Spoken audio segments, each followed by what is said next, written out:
Bonjour, moi c'est Emma. Au départ de mon projet de diplôme, j'ai choisi de mettre en place une démarche expérimentale un peu différente du triptyque de conception habituel des designers qui souvent partent d'un besoin pour déterminer une fonction qu'ils vont développer à travers une forme.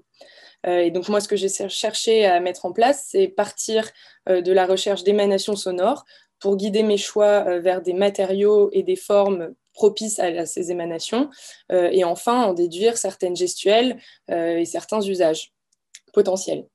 Donc, il ne s'est pas agi d'un travail de lutherie ou d'un travail de design sonore à proprement parler, au sens où on l'entend habituellement, c'est-à-dire faisant intervenir de l'électroacoustique, mais plutôt d'une recherche à la croisée entre le design et différentes disciplines scientifiques et techniques.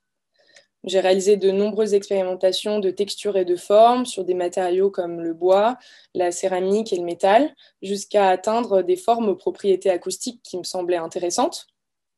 Et à partir de cette recherche foisonnante, j'ai développé pour ma soutenance de nouvelles typologies d'objets. Donc, il s'agit de contenants sonores aux formes assez inhabituelles. Donc là, vous voyez un contenant comme une cruche à eau. Et donc, la fonction de ces contenants, c'est de doser à l'oreille. Donc, ils sont rendus complètement opaques, mais en se fiant à notre sens de l'ouïe, on arrive à savoir quelle dose, en fait, on arrive à pouvoir doser des contenants liquides ou solides à l'aveugle.